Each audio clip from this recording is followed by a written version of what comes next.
ನಮ್ಮ ಈ ಹೆಮ್ಮೆಯ ಶಿಕ್ಷಣ ಸಂಸ್ಥೆಯ ಸಾಧನೆಗೆ ರಾಷ್ಟ್ರೀಯ ಮೂಲ್ಯಾಂಕನ ಮತ್ತು ಶ್ರೇಣೀಕರಣ ಸಂಸ್ಥೆ ನ್ಯಾಕ್ ಇದರಿಂದ ಸತತವಾಗಿ 3 ಬಾರಿ ಎ ಗ್ರೇಡ್ ಮಾನ್ಯತೆ ದೊರೆತಿದೆ. 2023-24ನೇ ಶೈಕ್ಷಣಿಕ ವರ್ಷದಲ್ಲಿ ಸಂಸ್ಥೆಯು ISO 9001 2015 ಪ್ರಾಮಾಣೀಕರಣವನ್ನು ಸಹ ಪಡೆದುಕೊಂಡಿದೆ. ಪದವಿ ಹಾಗೂ ಸ್ನಾತಕೋತ್ತರ ಪದವಿ ಶಿಕ್ಷಣವನ್ನು ನೀಡುತ್ತಿರುವ ಸಂಸ್ಥೆಯಾದ ಸಂತ ಫಿಲೋಮಿನಾ ಕಾಲೇಜಿನ ಬೆಳವಣಿಗೆಯಲ್ಲಿ ಈ ಅಂತಾರಾಷ್ಟ್ರೀಯ ಮನ್ನಣೆಯು ಪ್ರಮುಖ ಮೈಲಿಗಲ್ಲಾಗಲಿದೆ. ಇದಲ್ಲದೆ ಕಾಲೇಜಿಗೆ ಅಖಿಲ ಭಾರತ ತಾಂತ್ರಿಕ ಶಿಕ್ಷಣ ಮಂಡಳಿಯಿಂದ AICTE ಇದರಿಂದ ಅನುಮೋದನೆ ದೊರಕಿದ್ದು, ಪ್ರಸ್ತುತ ಶೈಕ್ಷಣಿಕ ವರ್ಷದಿಂದ BBA ಮತ್ತು BCA ಕೋರ್ಸ್ಗಳು AICTE ಸಂಯೋಜಿತ ಪದವಿ ಕೋರ್ಸ್ಗಳಾಗಿವೆ. ಕಳೆದ ಶೈಕ್ಷಣಿಕ ವರ್ಷದಲ್ಲಿ ಕಾಲೇಜನ್ನು ಸ್ವಾಯತ್ತ ಸಂಸ್ಥೆಯನ್ನಾಗಿಸುವ ಪ್ರಕ್ರಿಯೆಯನ್ನು ಪ್ರಾರಂಭಿಸಲಾಗಿತ್ತು. ಸ್ವಾಯತ್ತತೆ ಪಡೆಯುವ ಪ್ರಥಮ ಹಂತವಾಗಿ ಕಾಲೇಜಿನಿಂದ UGCಗೆ ಅರ್ಜಿ ಸಲ್ಲಿಸಲಾಗಿತ್ತು. UGCಯ ಆದೇಶದ ಮೇಲೆ ಏಪ್ರಿಲ್ ತಿಂಗಳಲ್ಲಿ ಪ್ರೊಫೆಸರ್ PL ವರ್ಮಾ ಅವರ ನೇತೃತ್ವದ ಮಂಗಳೂರು ವಿಶ್ವವಿದ್ಯಾನಿಲಯದ ವಿವಿಧ ಅಧಿಕಾರಿಗಳನ್ನೊಳಗೊಂಡ ಸ್ಥಾಯಿ ಸಮಿತಿಯು ಕಾಲೇಜಿಗೆ ಭೇಟಿ ನೀಡಿ ಪರಿಶೋಧನೆ ನಡೆಸಿತ್ತು. ಅನಂತರ ಕಾಲೇಜಿಗೆ ಸ್ವಾಯತ್ತ ಸ್ಥಾನಮಾನವನ್ನು ನೀಡಬಹುದೆಂದು UGCಗೆ ಶಿಫಾರಸು ಮಾಡಿತ್ತು.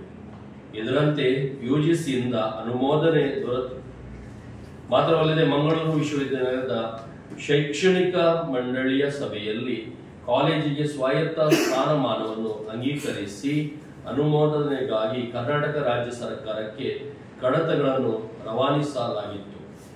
ಸಂಸ್ಥೆಯ ಕಡತಗಳನ್ನು ಆಮೂಲಾಗ್ರವಾಗಿ ಪರಿಶೋಧಿಸಿದ ಬಳಿಕ ಇದೀಗ ಸರ್ಕಾರದ ಅನುಮತಿಯ ಮೇರೆಗೆ ಮಂಗಳೂರು ವಿಶ್ವವಿದ್ಯಾನಿಲಯವು ನಮ್ಮ ಕಾಲೇಜಿಗೆ ಸ್ವಾಯತ್ತ ಸ್ಥಾನಮಾನವನ್ನು ನೀಡುವ ಅಧಿಸೂಚನೆಯನ್ನು ಹೊರಡಿಸಿದೆ. ಇದು ನಮಗೆಲ್ಲರಿಗೂ ಸಂತೋಷದ ವಿಚಾರ ಹಾಗೂ ಕಾಲೇಜಿಗೆ ಸಂಬಂಧಪಟ್ಟ ಹಾಗೆ ಐತಿಹಾಸಿಕ ಸಾಧನೆಯಾಗಿದೆ.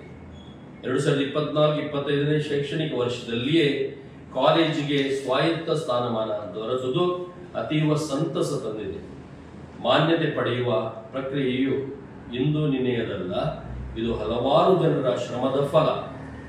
ಕ್ಯಾಥೋಲಿಕ್ ಶಿಕ್ಷಣ ಸಂಸ್ಥೆಗಳ ಆಡಳಿತ ಚುಕ್ಕಾಣಿ ಹಿಡಿದ ಪರಮ ಪೂಜ್ಯ ಬಿಷಪ್ ಪೀಟರ್ ಪಾಲ್ ಸರ್ಡಾನರ್ ಅವರ ಮಾರ್ಗದರ್ಶನ, ಪ್ರಾಂಶುಪಾಲರಾದ ವಂದನೀಯ ಡಾಕ್ಟರ್ ಆಂಟನಿ ಪ್ರಕಾಶ್ ಮುದ್ರವರ ಮುಂದಾಳತ್ವ, ಶಿಕ್ಷಕ ಮತ್ತು ಆಡಳಿತ ಸಿಬ್ಬಂದಿಗಳ ಪರಿಶ್ರಮದಿಂದಾಗಿ ನಮ್ಮ ಬಹುದಿನಗಳ ಕನಸು ಇಂದು ನನಸಾಗಿದೆ.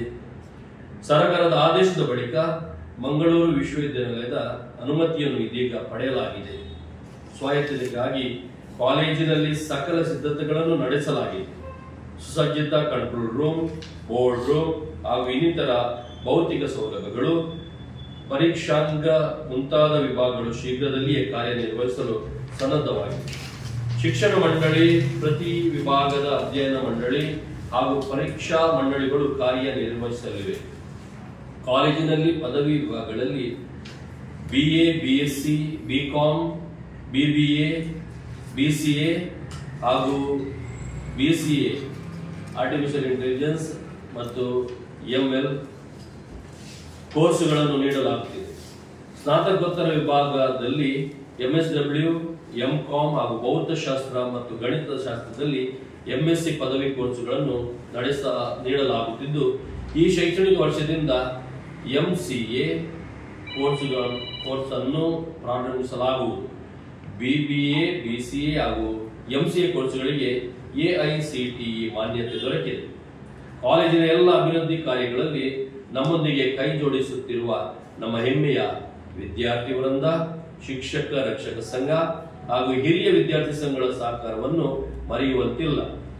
ಇದಲ್ಲದೆ ಕರ್ನಾಟಕ ಸರ್ಕಾರದ ಎಲೆಕ್ಟ್ರಾನಿಕ್ಸ್, ಮಾಹಿತಿ ತಂತ್ರಜ್ಞಾನ, ಜೈವಿಕ ತಂತ್ರಜ್ಞಾನ ಮತ್ತು ವಿಜ್ಞಾನ ಮತ್ತು ತಂತ್ರಜ್ಞಾನ ಇಲಾಖೆಯು ಕರ್ನಾಟಕ ಇನೋವೇಷನ್ ಮತ್ತು ಟೆಕ್ನಾಲಜಿ ಸೊಸೈಟಿ ನಮ್ಮ ಸಂಸ್ಥೆಯನ್ನು ಅತಿಥೇಯ ಸಂಸ್ಥೆಯಾಗಿ ಆಯ್ಕೆ ಮಾಡಿದೆ.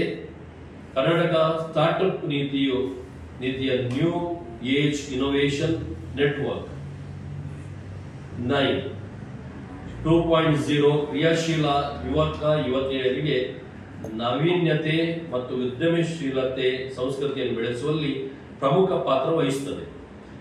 ಇದು ಮಹತ್ವಾಕಾಂಕ್ಷಿ ವಿದ್ಯಾರ್ಥಿಗಳನ್ನ ಯುವ ಉದ್ಯಮಿಗಳಾಗಿಸುವಲ್ಲಿ ದಾರಿದೀಪವಾಗಿ ನಿಂತಿದೆ. ಮುಂದಿನ ದಿನಗಳಲ್ಲಿ ಈ ಕೇಂದ್ರದಲ್ಲಿ ಉತ್ಸಾಹಿ ವಿದ್ಯಾರ್ಥಿಗಳ ತಂಡಗಳು ಹಲವಾರು ಸಮಸ್ಯೆಗಳಿಗೆ ಪರಿಹಾರವಾಗಿ ಪ್ರೋಟೋಟೈಪ್ ಅಥವಾ ಮಾದರಿಗಳನ್ನು ನಿರ್ಮಿಸುವಲ್ಲಿ ಕಾರ್ಯತತ್ಪರಗೊಳ್ಳಲಿವೆ. ವಿದ್ಯಾರ್ಥಿಗಳ ಸರ್ವಾಂಗೀಣ ಅಭಿವೃದ್ಧಿಗೆ ಸಹಕಾರಿಯಾಗಲು ಕಾಲೇಜಿನಲ್ಲಿ 60ಕ್ಕೂ ಹೆಚ್ಚಿನ ಕ್ರಿಯಾತ್ಮಕ ಘಟಕಗಳಿವೆ. ನಮ್ಮ ಕಾಲೇಜಿನಲ್ಲಿ ICT ಅಕಾಡೆಮಿಯೊಂದಿಗೆ ಒಡಂಬಡಿಕೆಯ ಸಹಾಯದಿಂದ ಸೈಬರ್ ಸೆಕ್ಯೂರಿಟಿ ಮುಂತಾದ ವಿಷಯಗಳಲ್ಲಿ ಸರ್ಟಿಫಿಕೇಟ್ ಕೋರ್ಸ್ಗಳನ್ನು ನೀಡಲಾಗುತ್ತಿದೆ. ತೀವ್ರ ಪೈಪೋಟಿ ಇರುವ ಈ ಕಾಲಘಟ್ಟದಲ್ಲಿ ನಮ್ಮ ಕಾಲೇಜಿನ ಕ್ರೀಡಾಪಟುಗಳ ಸಾಧನೆಯು ಉತ್ತಮವಾಗಿದೆ. ಅವರಿಗೆ ನುರಿತ ತರಬೇತುದಾರರಿಂದ ಮಾರ್ಗದರ್ಶನ ನೀಡಲಾಗುತ್ತಿದೆ. ನಮ್ಮ ಗತ ವರ್ಷಗಳ ಸಾಧನೆಯನ್ನೇ ಹೇಳಿಕೊಂಡು ಓಡಾಡುವಂತಿಲ್ಲ ಎಂಬ ಅರಿವು ನಮಗಿದ್ದು ಶಿಕ್ಷಣ ಕ್ಷೇತ್ರದಲ್ಲಿ ಇನ್ನಷ್ಟು ಸಾಧನೆಗಳನ್ನು ಮಾಡುವಲ್ಲಿ ಈ ಸ್ವಾಯತ್ತ ಸ್ಥಾನಮಾನ ಹಾಗೂ ಕಾಲೇಜಿನ ಉಳಿದೆಲ್ಲ ಬೆಳವಣಿಗೆಗಳು ನಮಗೆ ಸ್ಫೂರ್ತಿ ನೀಡಿವೆ. ಸ್ವಾಯತ್ತ ಸಂಸ್ಥೆಯಾಗಿ ನಮ್ಮ ಕಾಲೇಜಿಗೆ ಸ್ವಂತ ಪಠ್ಯಕ್ರಮವನ್ನು ವಿನ್ಯಾಸಗೊಳಿಸಲು, ಹೊಸ ಕೋರ್ಸ್ಗಳನ್ನು ಪರಿಚಯಿಸಲು ಮತ್ತು ಸ್ವತಂತ್ರವಾಗಿ ಪರೀಕ್ಷೆಗಳನ್ನು ನಡೆಸುವ ಜವಾಬ್ದಾರಿಯು ದೊರಕಿದೆ. ವಿದ್ಯಾರ್ಥಿಗಳಲ್ಲಿ ಸೃಜನಶೀಲತೆ, ವಿಮರ್ಶಾತ್ಮಕ ಚಿಂತನೆ ಮತ್ತು ಸಂಶೋಧನೆಗಳನ್ನು ಪೋಷಿಸಿ ಶೈಕ್ಷಣಿಕ ಉತ್ಕೃಷ್ಟತೆಯ ಉನ್ನತ ಗುಣಮಟ್ಟವನ್ನು ಎತ್ತಿ ಹಿಡಿಯಲು ನಾವು ಬದ್ಧರಾಗಿದ್ದೇವೆ ಎಂದು ಹೇಳಲು ಅತ್ಯಂತ ಸಂತಸವಾಗುತ್ತಿದೆ. ಇದು ನೋಡಿ, SDM ಕಾಲೇಜು ಉಜಿರೆ ಮಂಗಳೂರಲ್ಲಿ ಒಂದು ಮೊದಲನೇ ಕಾಲೇಜ್. ನಮ್ಮ ಕ್ಯಾಥಲಿಕ್ ಬೋರ್ಡ್ ಆಫ್ ಎಜುಕೇಶನ್ ಅಲ್ಲಿ ಮೊದಲನೇ ಯೂನಿವರ್ಸಿಟಿ ವ್ಯಾಪ್ತಿಯಲ್ಲಿ ಇದೆ. ಈಗ SDM Agnes VC, SDM Agnes ಮತ್ತೆ ಸೈಂಟ್ ಅಲೋಷಿಯಸ್, ಈಗ ಅದು ಡೀಮ್ಡ್ ಯೂನಿವರ್ಸಿಟಿ. ಮತ್ತೆ ರೋಶ್ನಿ ಇಲ್ಲ. ಅದರ ನಂತರ ಒಟ್ಟಿಗೆ 1800 ಹತ್ರ ಆಗ್ತದೆ ಅಲ್ಲ, PG ಅವರು ಬಂದ ನಂತರ. ಇದು ಸ್ವಾಯತ್ತ ಬಂದ ಮೇಲೆ ಕಾಲೇಜಲ್ಲಿ ಎಲಿಗೇಟ್ ಕೋರ್ಸ್ ಇರ್ತಾರೆ. ಅದಕ್ಕೆ ಯಾವ ಎಫೆಕ್ಟ್ ಆಗುತ್ತದೆ? ಏಡೆಡ್ಗೂ ಮತ್ತೆ ಸ್ವಾಯತ್ತತೆಗೂ, ಅನುದಾನಿತ ಪ್ರಕ್ರಿಯೆಗೂ ಮತ್ತೆ ಸ್ವಾಯತ್ತತೆಗೂ ಯಾವುದೇ ಸಂಬಂಧ. ಈಗ ಅದು ಆರ್ಡರ್ ಅಲ್ಲೇ ಕೊಡ್ತಾರೆ, ನಿಮ್ಮ ಸ್ವಾಯತ್ತತೆ ಶೈಕ್ಷಣಿಕ ವಿಷಯಗಳಿಗೆ ಮಾತ್ರ. ಈಗ ಪರೀಕ್ಷೆ ಕಂಡಕ್ಟ್ ಮಾಡೋದು, ಹೊಸ ಕೋರ್ಸ್ಗಳನ್ನು ಇಂಟ್ರೊಡ್ಯೂಸ್ ಮಾಡುವಂಥದ್ದು, ಅಂಥದ್ದಕ್ಕೆ ಮಾತ್ರ ಸ್ವಾಯತ್ತತೆ ಕೊಟ್ಟದ್ದು ಹೊರತು ಈ ಅನುದಾನಕ್ಕೆ ಮತ್ತೆ ಸ್ವಾಯತ್ತತೆಗೂ ಯಾವ ಕನೆಕ್ಷನ್ ಇಲ್ಲ. ಈಗ ಸ್ವಾಯತ್ತ ಸಂಸ್ಥೆಗಳಲ್ಲಿ ಕೂಡ ಅನುದಾನಿತ ಅಧ್ಯಾಪಕರನ್ನ ನಿಯೋಜನೆ ಮಾಡಬಹುದು, ಅಪಾಯಿಂಟ್ ಮಾಡಬಹುದು. ಈಗ ಉದಾಹರಣೆಗೆ ಅಲೋಷಿಯಸ್ ಕಾಲೇಜು ಅಥವಾ ಆಗ್ನೆಸ್ ಕಾಲೇಜು ಸುಮಾರು 15 ವರ್ಷದಿಂದ ಸ್ವಾಯತ್ತ ಕಾಲೇಜುಗಳಾಗಿದ್ದು, ಅವರಲ್ಲಿ ಏಡೆಡ್ ಸ್ಟಾಫ್ ಇದ್ದಾರೆ. ಏಡೆಡ್ ಸ್ಟಾಫ್ಗಳನ್ನು ಅವರು ಅಪಾಯಿಂಟ್ ಮಾಡಿದ್ದಾರೆ. ಅನುದಾನಕ್ಕೆ ಮತ್ತೆ ಸ್ವಾಯತ್ತತೆಗೂ ಯಾವುದೇ ಅದರಿಂದ ನಮ್ಮ ಅದೇ ಆರ್ಡರ್ ಅಲ್ಲಿ ಕ್ಲಿಯರ್ ಆಗಿ ಹೇಳ್ತಾರೆ, ನಿಮ್ಮ ಸ್ವಾಯತ್ತತೆ ಶೈಕ್ಷಣಿಕ ವಿಷಯಗಳಿಗೆ ಮಾತ್ರ. ಪರೀಕ್ಷೆಗಳನ್ನು ನೋಡಿ, ನಾವು ಸಂಯೋಜಿತ ಕಾಲೇಜ್ ಆದ್ರೂ ಸ್ವಾಯತ್ತ ಕಾಲೇಜ್ ಆದ್ರೂ ಪರೀಕ್ಷೆಗಳನ್ನು ನಾವು ಕಂಡಕ್ಟ್ ಮಾಡ್ತೇವೆ. ಯೂನಿವರ್ಸಿಟಿಯ ನಿರ್ದೇಶನಗಳಿಗೆ ಅನುಸಾರವಾಗಿ ನಾವು ಪರೀಕ್ಷೆಗಳನ್ನು ಮಾಡ್ತೇವೆ. ಈಗ ಏನು ಅಂತ ಹೇಳಿದ್ರೆ ನಮ್ಮ ಟೈಮ್ ಟೇಬಲ್ ಅನ್ನು ನಾವೇ ಮಾಡ್ತೇವೆ. ನೋಡಿ, ಅಲ್ಲಿ ಖುಷಿ ಕೊಡುವಂತ ವಿಷಯ ಏನು ಅಂತ ಹೇಳಿದ್ರೆ, ನೀವು ವಿಶ್ವವಿದ್ಯಾಲಯದಲ್ಲಿದ್ರೆ ನಮ್ಮ ಎಕ್ಸಾಮಿನೇಷನ್ ಪ್ರಕ್ರಿಯೆ 1.5 ತಿಂಗಳವರೆಗೆ ಇರ್ತದೆ. 1.5 ತಿಂಗಳು. ಈಗ ಒಂದು ಕಾಲೇಜಿನ ಪರೀಕ್ಷೆ ಆದ್ರಿಂದ ನಾವೀಗ ಒಳಗಿನ ಆಂತರಿಕ ಎಕ್ಸಾಮ್ಗಳನ್ನು ಹೇಗೆ ಕಂಡಕ್ಟ್ ಮಾಡ್ತೇವೆ, ಹಾಗೆಯೇ ಸೆಮಿಸ್ಟರ್ ಎಕ್ಸಾಮ್ಗಳನ್ನು ಕೂಡ ಕಂಡಕ್ಟ್ ಮಾಡ್ತೇವೆ. ಅದರಿಂದ ಮಕ್ಕಳಿಗೆ ಲಾಭ ಏನು ಅಂತ, ನಮ್ಗೆ ಲಾಭ ಏನು ಅಂತ ಹೇಳಿದ್ರೆ 10-12 ದಿನದೊಳಗೆ ಎಕ್ಸಾಮಿನ ವ್ಯಾಲ್ಯೂಯೇಷನ್ ಮುಗಿಯುತ್ತೆ. ಇಲ್ಲದಿದ್ದರೆ 1.5 ತಿಂಗಳು ಅಧ್ಯಾಪಕರು ಎಕ್ಸಾಮ್ ಪ್ರಕ್ರಿಯೆಯಲ್ಲಿ ಇರಬೇಕು. ಮತ್ತೆ ವ್ಯಾಲ್ಯೂಯೇಷನ್ ಪುನಃ ಒಂದು 10-15 ದಿನ ವ್ಯಾಲ್ಯೂಯೇಷನ್ ಯೂನಿವರ್ಸಿಟಿಗೆ ಹೋಗ್ಬೇಕಾಗ್ತದೆ. ಸೊ ಅಲ್ಲಿ ನಮ್ಗೆ ನಮ್ಮ ಲಾಭ ಕ್ಯಾಲೆಂಡರ್ ಇವೆಂಟ್ಸ್ ಗಳು ನಮ್ಮ ಕೈಯಲ್ಲಿ ಇರ್ತವೆ. ಈಗ ಜೂನ್ ಎಂಡ್ ಅಲ್ಲಿ ನಾವು ಕಾಲೇಜ್ ಸ್ಟಾರ್ಟ್ ಮಾಡಬಹುದು ಅಂತ ಹೇಳಿದ್ರೆ, ನಾವು ಈಗ ಈ ಸ್ವಾಯತ್ತತೆಯನ್ನು ನಾವು ಪಡೆಯಲು ಬಯಸಿದ್ದು ಒಂದು ಕಾರಣ ಅದು. ಈಗ COVID-19 ನಂತರ ಇಡೀ ನಮ್ಮ ಎಜುಕೇಶನ್ ಸಿಸ್ಟಮ್ ಟ್ರ್ಯಾಕ್ ತಪ್ಪಿ ಹೋಗಬೇಕು. ಜೂನ್ ಅಲ್ಲಿ ಸ್ಟಾರ್ಟ್ ಆಗುವಂತದ್ದು ಮೊದಲನೇ ವರ್ಷ, ಕೋವಿಡ್ ನಂತರದ ಮೊದಲನೇ ವರ್ಷದಲ್ಲಿ ನಾವು ಫೆಬ್ರವರಿಯಲ್ಲಿ ಸ್ಟಾರ್ಟ್ ಮಾಡಿದ್ವಿ. ಜೂನ್ ಅಲ್ಲಿ ಸ್ಟಾರ್ಟ್ ಆಗಬೇಕು. ಈಗ ನಾವು ಅಡ್ಜಸ್ಟ್ ಮಾಡಿ ಆಗಸ್ಟ್ಗೆ ಬಂದು ನಿಂತಿದ್ದೇವೆ. ಆಗಸ್ಟ್ಗೆ ನಿಜವಾಗಿ ಹೇಳ್ಬೇಕಾದ್ರೆ ಆಗಸ್ಟ್ ಅಲ್ಲಿ ಫಸ್ಟ್ ಇಂಟರ್ನಲ್ಸ್ ಎಕ್ಸಾಮ್ ಮುಗಿಬೇಕಿತ್ತು ನಮ್ಮಲ್ಲಿ. ಎಲ್ಲ ಕಾಲೇಜಿನ ಪ್ರಕ್ರಿಯೆ ಹಾಗೆ. ಅದರಿಂದ ತುಂಬಾ ನಷ್ಟ ಕೂಡ ಆಗಿದೆ. ಯೂನಿವರ್ಸಿಟಿಗೂ ಕೂಡ ಈ ಕೋವಿಡ್ ನಂತರ ಸುಮಾರು ಅಂದ್ರೆ ಬೇರೆ ರಾಜ್ಯದ ವಿದ್ಯಾರ್ಥಿಗಳು ನಮ್ಮ ಬರ್ತಾ ಇದ್ದಾರೆ. ಬೇರೆ ರಾಜ್ಯದ ಹೆಚ್ಚಾಗಿ ನಮ್ಮ ಕರ್ನಾಟಕದ ಎಸ್ಪೆಷಲಿ ಪುತ್ತೂರು, ಮಂಗಳೂರಲ್ಲಿ ಕೇರಳದ ವಿದ್ಯಾರ್ಥಿಗಳು ಬರೋದು ಜಾಸ್ತಿ. ಅಂತ ವಿದ್ಯಾರ್ಥಿಗಳ ಸಂಖ್ಯೆ ತುಂಬಾ ತುಂಬಾ ಕಡಿಮೆ ಆಗಿದೆ. ಎಲ್ಲ ಕಡೆ ಪುತ್ತೂರಲ್ಲಿ ಎಲ್ಲ ಕಡೆ ಕಡಿಮೆ ಆಗಿದೆ. ಇದಕ್ಕೆ ಕಾರಣ ಯಾಕಂತಂದ್ರೆ ಅವರ ಪರೀಕ್ಷೆಗಳು, ಕೇರಳದ ಪರೀಕ್ಷೆಗಳು ಬಹಳ ಬೇಗ ಮುಗಿಯುತ್ತವೆ. ಸೊ ಅಲ್ಲಿ ಅವರು 1.5 ತಿಂಗಳು 2 ತಿಂಗಳು ವೇಟ್ ಮಾಡಬೇಕು. ಅದರಿಂದ ಒಂದು ಸ್ವಾಯತ್ತತೆ ಅನ್ನೋದಾದ್ರೆ ಕ್ಯಾಲೆಂಡರ್ ಇವೆಂಟ್ಸ್ ನಮ್ಮ ಕೈಗೆ ಬರ್ತದೆ. ಬಟ್ ಅದ್ರ ಕೂಡ ಪೂರ ಸ್ವಾಯತ್ತತೆ ಅಂತ ಹೇಳಲಿಕ್ಕೆ ಆಗುದಿಲ್ಲ. ಯಾಕಂದ್ರೆ ಯೂನಿವರ್ಸಿಟಿಯ ಜೊತೆಗೆ ನಾವಿರ್ಬೇಕಾಗ್ತದೆ. ಅವರ ಡೇಟ್ ನಮ್ಮ ಡೇಟ್ ಜಾಸ್ತಿ ಆ ಕಡೆ ಆಗುವ ಹಾಗಿಲ್ಲ. ಅದು ನಮಗೆ ಇದರಲ್ಲಿ ಶಿಕ್ಷಣಕ್ಕೆ ಸಂಬಂಧಪಟ್ಟ ಹಾಗೆ ರಿಸಲ್ಟಿಗೂ ನೋಡಿ ರಿಸಲ್ಟ್ ಸರಿಯಾದ ವೇಟ್ ಸಮಯ ಅಪ್ಲೈ ಮಾಡಿದ್ರು ಯಾವ್ದು ಅಪ್ಲೈ ಮಾಡಿದ್ರು 2023 ನವೆಂಬರ್ ಅಲ್ಲಿ ಅಪ್ಲೈ ಮಾಡಿದ್ರು. ಈಗ ಅಂದ್ರೆ ಹೊಸ ರೆಗ್ಯುಲೇಷನ್ ಪ್ರಕಾರ ನಾವು ಅಪ್ಲೈ ಮಾಡಿದ್ವಿ. ಹೊಸ ರೆಗ್ಯುಲೇಷನ್ ಅಲ್ಲಿ ಅಪ್ಲೈ ಮಾಡಿದ್ದು ನಮ್ದು ಮೊದಲನೇ ಕಾಲೇಜ್. ಯಾಕಂದ್ರೆ ಹೊಸ ರೆಗ್ಯುಲೇಷನ್ಸ್ಗಳು ಬಂದದ್ದು ನವೆಂಬರ್ 2023 UGC ರೆಗ್ಯುಲೇಷನ್ಸ್. ಅದರ ಪ್ರಕಾರ ನಾವು ಅಪ್ಲೈ ಮಾಡಿದ್ವಿ. 1 ತಿಂಗಳ ಒಳಗೆ ಅವರು ಪ್ರಾಸೆಸ್ ಮಾಡಬೇಕು ಅಂತ ಇದ್ರು ಯೂನಿವರ್ಸಿಟಿಯವರು. ಯೂನಿವರ್ಸಿಟಿ ಅನುಮೋದನೆ ಕೊಟ್ಟು ನಾವು UGCಗೆ ಕಳಿಸ್ಬೇಕನ್ನ. UGC ಆರ್ಡರ್ ಜನವರಿ 2024 ಜನವರಿ 19 ತಾರೀಕಿಗೆ UGC ಆರ್ಡರ್ ಬಂದಿದೆ ನಮಗೆ. ನಾವು ಸ್ವಾಯತ್ತ ಕಾಲೇಜು ಅಂತ ಹೇಳಿ ಅದೇ ನಾವು ರಾಜ್ಯದಲ್ಲಿ ಇರೋದರಿಂದ ರಾಜ್ಯದ ಯೂನಿವರ್ಸಿಟಿ ಆದ್ರಿಂದ ಪುನಃ ಯೂನಿವರ್ಸಿಟಿ ಅವರು ಸಿಂಡಿಕೇಟ್ ಮೀಟಿಂಗ್ ಅಲ್ಲಿ ಹಾಕಬೇಕು. ಅದನ್ನ ಸಿಂಡಿಕೇಟ್ ಮೀಟಿಂಗ್ ಅಲ್ಲಿ ಹಾಕಿದ್ದನ್ನ ಶಿಕ್ಷಣ ಅವರ ಅಕಾಡೆಮಿಕ್ ಕೌನ್ಸಿಲ್ ಅಲ್ಲಿ ಪಾಸ್ ಆಗಬೇಕು. ಪುನಃ ಸಿಂಡಿಕೇಟಿಗೆ ಬರಬೇಕು. ಅದು ಸಿಂಡಿಕೇಟ್ ಬಂದ ನಂತರ ಅವರು ರಿಪೋರ್ಟ್ಗಳನ್ನು ಸಂಬಂಧಪಟ್ಟಂತಹ ಕಡತಗಳನ್ನು ರಾಜ್ಯ ಸರ್ಕಾರಕ್ಕೆ ಕಳುಹಿಸಿಕೊಡ್ಬೇಕು. ರಾಜ್ಯ ಸರ್ಕಾರಕ್ಕೆ ಕಳುಹಿಸಿಕೊಟ್ಟ ನಂತರ ಅವರು ನೀವು ಅನುಮೋದನೆಯನ್ನು ಕೊಡಬಹುದು, ನೀವು ಅವರನ್ನ ನೋಟಿಫಿಕೇಶನ್ ಕೊಡಬಹುದು ಅಂತ ಅವರಲ್ಲಿ ಆದೇಶ ಕೊಡ್ತಾರೆ. ಆದೇಶಕ್ಕೆ ಅನುಸಾರವಾಗಿ ಯೂನಿವರ್ಸಿಟಿಯವರು ನೋಟಿಫಿಕೇಶನ್ ಕೊಡಬೇಕು. ನೀವು ಸ್ವಾಯತ್ತ ಕಾಲೇಜ್, ಸ್ವಾಯತ್ತ ಕಾಲೇಜ್ ಆರ್ಡರ್ ಅಲ್ಲಿ ಎಲ್ಲ ನಮ್ಮಲ್ಲಿ ಇರುವಂತಹ ಎಲ್ಲಾ ಸಬ್ಜೆಕ್ಟ್ಗಳನ್ನ ಇಂಟೇಕ್ ಅನ್ನು ಮೆನ್ಷನ್ ಮಾಡಿ ಅದನ್ನು ಸೂಚಿಸಿ ಆರ್ಡರ್ ಕೊಡಬೇಕು. ಅರ್ಹತೆ ಕಾಲೇಜಲ್ಲಿ ನಿರ್ದಿಷ್ಟವಾದಂತಹ ಸಂಖ್ಯೆ ಇರಬೇಕು, ನಿರ್ದಿಷ್ಟವಾದ ಅಧ್ಯಾಪಕರು ಇರಬೇಕು, ಮತ್ತೆ ನಿರ್ದಿಷ್ಟ ಸಂಖ್ಯೆಯ ಸ್ಟೂಡೆಂಟ್ಸ್ಗಳು, ಮತ್ತೆ ಪದವಿ ಮತ್ತೆ ಸ್ನಾತಕೋತ್ತರ ಪದವಿ ಇರಬೇಕು. ಮಿನಿಮಮ್ 2 ಸ್ನಾತಕೋತ್ತರ ಪದವಿಗಳಾದ್ರೂ ಇರಬೇಕು ಅಂತ ಹೇಳಿ. ಅದಿದೆ, ಅದು ಬೇಕಾದ ಕೋರ್ಸ್. ಈಗ ಡಿಫ್ರೆಂಟ್ ಕೋರ್ಸಸ್ ಗಳನ್ನು ಮಾಡುವಂತ ಫ್ರೀಡಮ್ ಇರುವುದು ಈಗ ನಮಗೆ. ಈಗ ಹಾಸ್ಪಿಟಾಲಿಟಿ ಮ್ಯಾನೇಜ್ಮೆಂಟ್, ಫೈರ್ ಸೇಫ್ಟಿ ಏನಾದ್ರು ಶುರು ಮಾಡಬೇಕು ನೀವು, ಅಥವಾ ಬೇರೆ ಕೇಟರಿಂಗ್ ಸರ್ವಿಸ್ ಅಲ್ಲಿ ಏನಾದ್ರು ಒಂದು ಹೊಸತೇನಾದ್ರು ನಮ್ಗೆ ಐಡಿಯಾ ಬಂತು ಅಂತ ತಿಳ್ಕೊಳ್ಳಿ. ಒಂದು 20 ಜನರಿಗೆ ಕೆಲಸ ಕೊಡುವಂತ ಒಂದು ಕೋರ್ಸ್ ಅನ್ನು ನಾವು ಡಿಸೈನ್ ಮಾಡೋದಾದ್ರೆ ಪುತ್ತೂರಿಗೆ ಸಂಬಂಧಪಟ್ಟ ಹಾಗೆ ಪುತ್ತೂರಿನ ಸಮಸ್ಯೆಗಳು ಮತ್ತೆ ಮಂಗಳೂರಿನ ಸಮಸ್ಯೆಗಳು ಬೇರೆ ಬೇರೆ. ಈಗ ನಮ್ದು ಗ್ರಾಮೀಣ ಪ್ರದೇಶದಿಂದ ಬರುವಂತ ಹುಡುಗರು ಜಾಸ್ತಿ. ಅದರಿಂದ ಅವರ ಪರಿಸ್ಥಿತಿಗೆ ಅನುಗುಣವಾಗಿ ಯಾವ ಪದವಿಗಳನ್ನ ನಾವು ಮಾಡಬಹುದು ಅವರಿಗೆ. ಈಗ ನೋಡಿ ವೃತ್ತಿಪರ ಕೋರ್ಸ್ಗಳನ್ನು, ಆದ್ರೆ ವೃತ್ತಿಪರ ಅಂದ್ರೆ ಆ ಡಿಮಾಂಡ್ ಇಲ್ಲಿ ಈ ಪ್ರದೇಶಕ್ಕೆ ಇರ್ಬೇಕು. ಈಗ ನೋಡಿ ಈವ್ನಿಂಗ್ ಕಾಲೇಜ್ ಉಂಟು ನೋಡಿ, ಪುತ್ತೂರಲ್ಲಿ ಇಲ್ಲಿ ಕೂಡ ಈವ್ನಿಂಗ್ ಕಾಲೇಜ್ ಇಲ್ಲ. ಮಂಗಳೂರಲ್ಲಿ ಈವ್ನಿಂಗ್ ಕಾಲೇಜ್ ಇದೆ, ಕೆನರಾದಲ್ಲಿ ಇದೆ, ಎಲೋಷಸ್ ಅಲ್ಲಿ ಇದೆ, ಆಗ್ನೆಸ್ ಅಲ್ಲಿ ಇದೆ. ಇಲ್ಲಿ ಯಾಕಿಲ್ಲ ಅಂತ ಹೇಳಿದ್ರೆ ನಮ್ಮ ವಿದ್ಯಾರ್ಥಿಗಳು ಸಂಜೆ 3:30-4 ಗಂಟೆವರೆಗೆ ಅವರು ಮನೆಯೊಳಗೆ ತಲುಪಬೇಕು, ಮನೆಗೆ ಹೋಗ್ಬೇಕು. ಬಸ್ ಇರುವುದಿಲ್ಲ, ಬಸ್ಸಿನ ಫೆಸಿಲಿಟಿ ಇಲ್ಲ.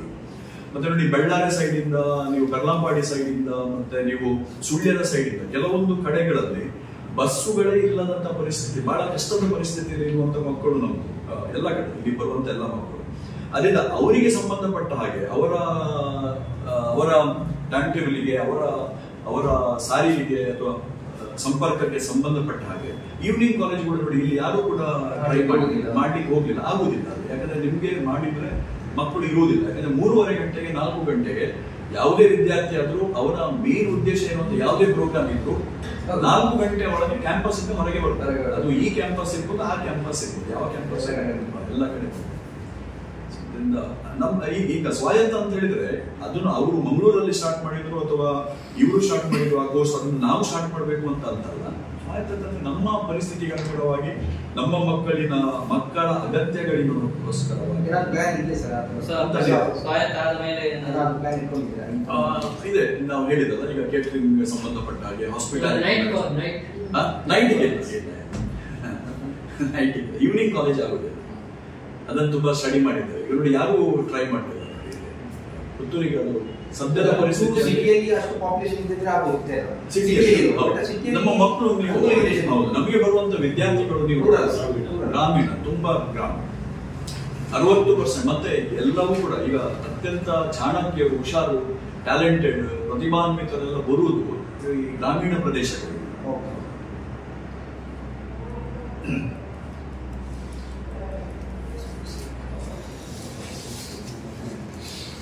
ಸ್ಪೋರ್ಟ್ಸ್ಗೆ ಸಂಬಂಧಪಟ್ಟ ಸ್ಪೋರ್ಟ್ಸ್ಗೆ ಸಂಬಂಧ ನೋಡಿ, ನಮ್ಮಲ್ಲಿ ನೋಡಿ ಸ್ಪೋರ್ಟ್ಸ್ಗೆ ಸ್ಪೆಷಲೈಸೇಷನ್ ಸ್ಟಡೀಸ್ ಮಾಡೋದು ಅದು ಡಿಪಾರ್ಟ್ಮೆಂಟ್ ಸ್ಟಾರ್ಟ್ ಮಾಡೋದು. ಡಿಪಾರ್ಟ್ಮೆಂಟ್ ಆಫ್ ಫಿಸಿಕಲ್ ಎಜುಕೇಶನ್ ಅಂತ BPEd ಸ್ಟಾರ್ಟ್ ಮಾಡೋದು, D.Ed ಸ್ಟಾರ್ಟ್ ಮಾಡೋದು ನೋಡಿ. ಅದು ಆಲ್ರೆಡಿ ಮಾಡಿದ್ದಾರೆ, ಬೇರೆ ಸಂಸ್ಥೆಯವರು ಮಾಡಿದ್ದಾರೆ. ವಿವೇಕಾನಂದದಲ್ಲಿ ಇದೆ, ವಿವೇಕಾನಂದದಲ್ಲಿ ಇದೆ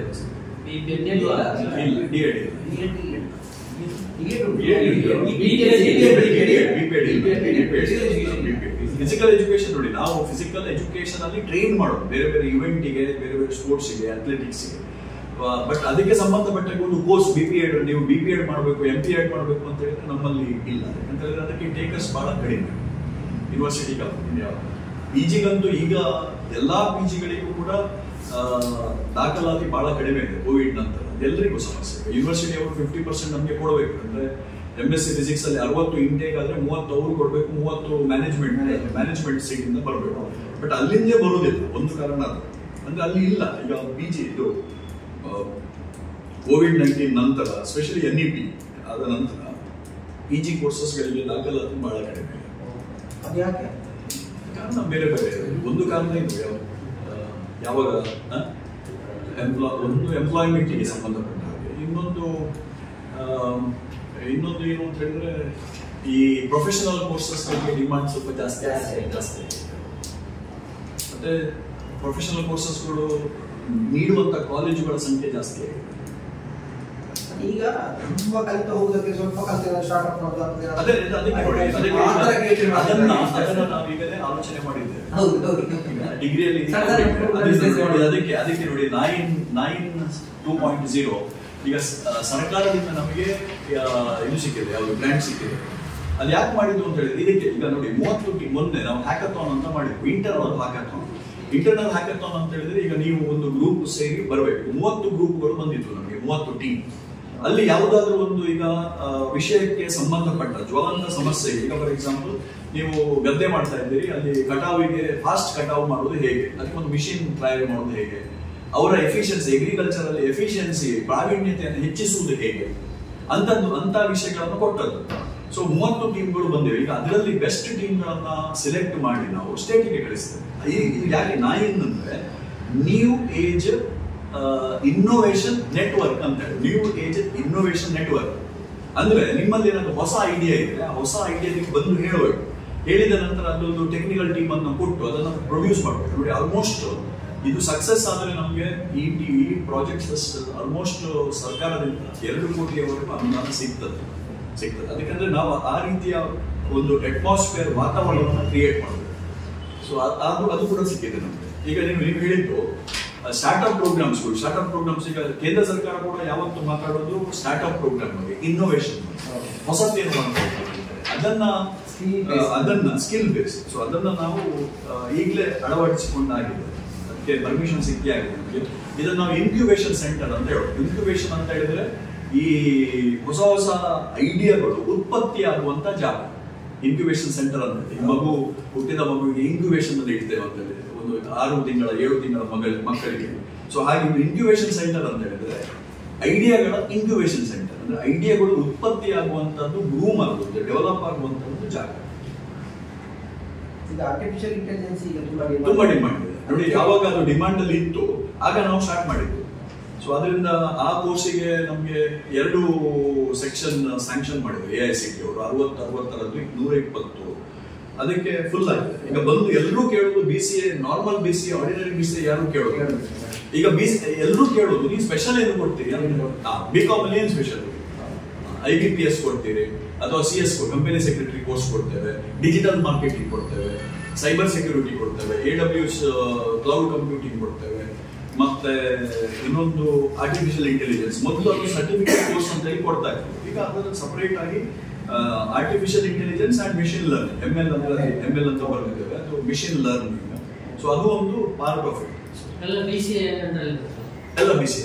ಅಂದ್ರೆ basically bachelor of computer application. Cyber security ಕೂಡ ಅದರಲ್ಲೇ ಬರ್ತದೆ. ಇದರಲ್ಲೇ ಬರ್ತದೆ ಸೈಬರ್ ಸೆಕ್ಯೂರಿಟಿ, ಸೈಬರ್ ಕ್ರೈಮ್ಸ್ ಎಲ್ಲ ಕೇಳಿದ್ದೀರ. ಸೊ ಅದು ಸೈಬರ್ ಸೆಕ್ಯೂರಿಟಿ ಒಂದು ಬ್ರಾಂಚ್, ಅದು ಬಹಳ ಡಿಮಾಂಡ್ ಇರುವಂತ ಬ್ರಾಂಚ್. ಹ್ಯಾಕಿಂಗ್ ಮಾಡೋದು ಹೇಗೆ ಅಂತ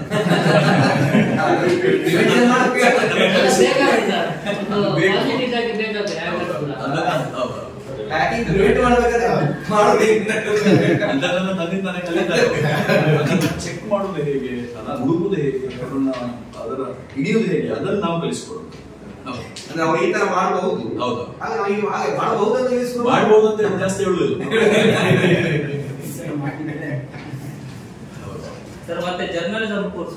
ಜರ್ನಲಿಸಂ ಕೋರ್ಸ್ ನೋಡಿ ನಾವು ಆರಂಭಿಸಿದ್ವು ನೋಡಿ. ನಮಗೊಂದು ಡಿಮಾಂಡ್ ಇತ್ತು, ಮೇಜರ್ ಇಂಗ್ಲಿಷ್ ಬೇಕು ಅಂತ. Major English with BA start ಮಾಡಿದ್ರು, ಜರ್ನಲಿಸಂ ಅನ್ನು ಸ್ಟಾರ್ಟ್ ಮಾಡಿದ್ರು. ಜರ್ನಲಿಸಂ ಏನಾಯ್ತು ಅಂತ ಹೇಳಿದ್ರೆ, ಆಗ ಈ ಒಂದು 3 ವರ್ಷ 4 ವರ್ಷ ಬಹಳ ಫಸ್ಟ್ ಕ್ಲಾಸ್ ಆಗಿ ನಡೀತಿತ್ತು. ಬಟ್ ಆಮೇಲೆ ಜನ ಇತ್ತು. ಈಗ ಜನ ಈಗ ನೋಡಿ, BA ಅಲ್ಲಿ ಸಂಖ್ಯೆ ಬಹಳ ಕಡಿಮೆ, ನಿಮ್ಗೆ ಗೊತ್ತಿದೆ.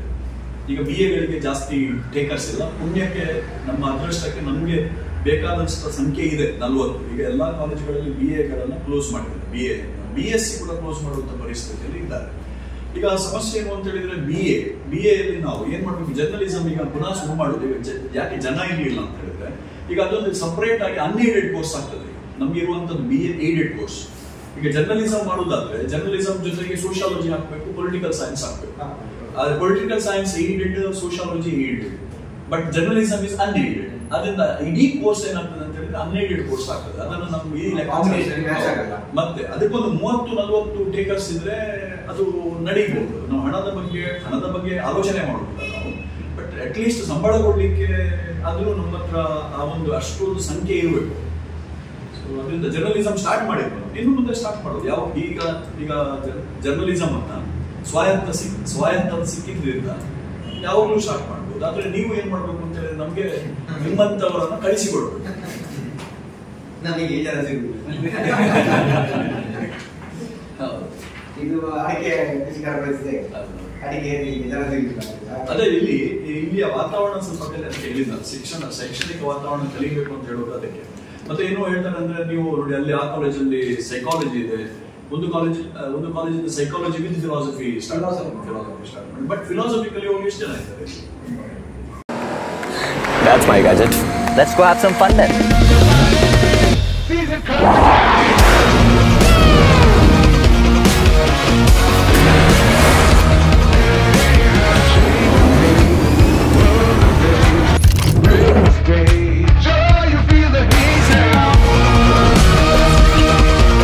Introducing the hot and techy Brezza SCNG. Cool new SCNG tech for a cool new generation.